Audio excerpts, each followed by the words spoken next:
Hello everyone.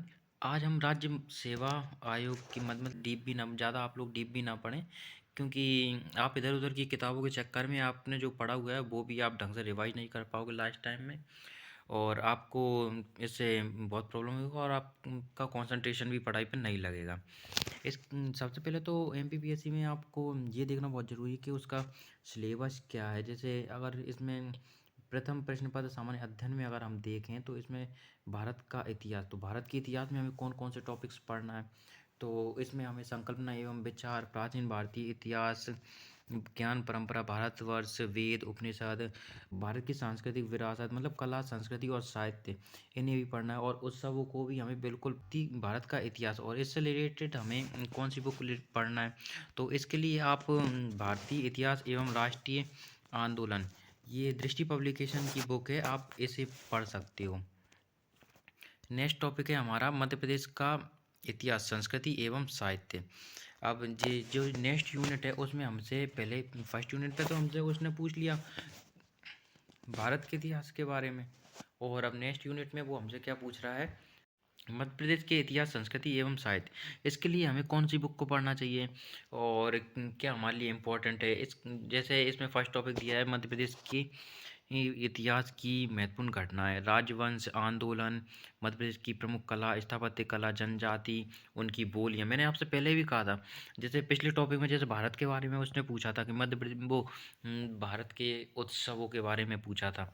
तो हमें मध्य प्रदेश के उत्सव भी लेके चलना है, साथ में भारत में कौन सी जगह क्या उत्सव मनाया जाता है, क्या फेमस है, उसके बारे में भी जानना है। और जो जगह फेमस है उसके बारे में आपको थोड़ा और डीपली पता करना है। जैसे अगर कोई राज्य है तो उसमें हाल ही में अगर कोई मुख्यमंत्री बदला हो, या फिर उसमें हाल ही में या कोई राज्यपाल बदला हो, तो वो भी हमारे लिए इम्पोर्टेंट हो जाता है, क्योंकि हम करंट से भी जुड़ के चलेंगे।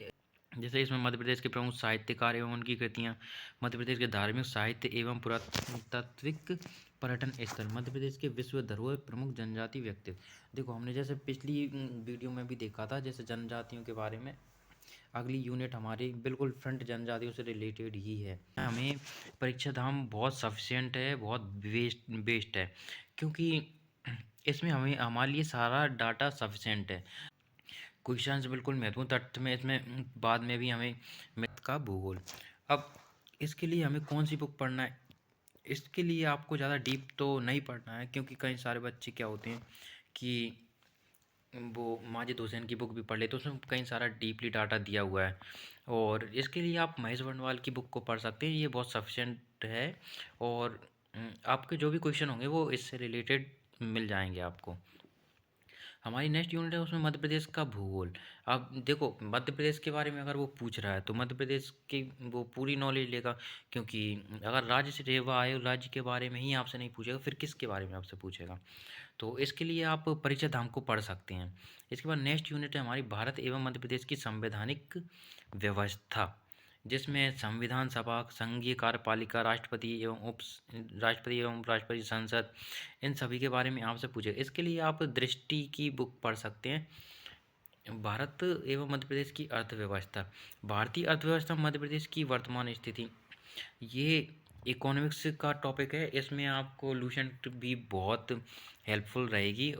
हमारी विज्ञान, पर्यावरण एवं स्वास्थ्य, विज्ञान की प्रमुख शाखाएं, और उस इसके लिए आप विज्ञान एवं पर्यावरण के लिए परीक्षा धाम की एक यूनिट 7 के नाम से एक यूनिट 7 की बुक आती है विज्ञान एवं पर्यावरण के नाम से, आप उसे भी पढ़ सकते हैं। इसके बाद नेक्स्ट यूनिट 8th यूनिट है हमारी अंतर्राष्ट्रीय, राष्ट्रीय एवं मध्य प्रदेश की समसामयिक घटनाएं। इसके लिए आप एसपीडी ले सकते हैं। और मध्य प्रदेश के लिए तो आप ट्यूशन्स के नोट्स होते हैं, जैसे आप निर्माण आईएएस की भी परचेज कर सकते हैं ऑनलाइन, तो उससे आपका डाटा सफिशिएंट क्लियर हो जाएगा। और 9th यूनिट है हमारी सूचना एवं संचार प्रौद्योगिकी। इसके लिए भी आप परीक्षा धाम की बुक ले सकते हैं, या फिर आप निर्माण आईएएस की बुक भी ले सकते हैं। इसमें आप कंप्यूटर का आधारभूत ज्ञान, इसमें कंप्यूटर से रिलेटेड भी आपने देखा होगा कई सालों से 5 से 6 क्वेश्चन वो पूछता है। तो आप कंप्यूटर को भी मतलब हल्के में ना लें, उसको भी बिल्कुल पढ़ें, क्योंकि आपके 3 से 4 क्वेश्चन तो इस बार भी आने ही हैं कंप्यूटर के। नेक्स्ट यूनिट है हमारी मध्य प्रदेश की जनजातियाँ, ये हमसे उसने सेकंड यूनिट में भी पूछ लिया मध्य प्रदेश की जनजातियों के बारे में। अब वहाँ उन्होंने भले जनजाति लिखा हो, लेकिन वो आपको पढ़ना पूरा ही है, क्योंकि कब कौन सा क्वेश्चन कहाँ से बन जाए इसका कोई कुछ कह भी नहीं सकता। इसके लिए आप परीक्षा धाम की बुक ले सकते हैं।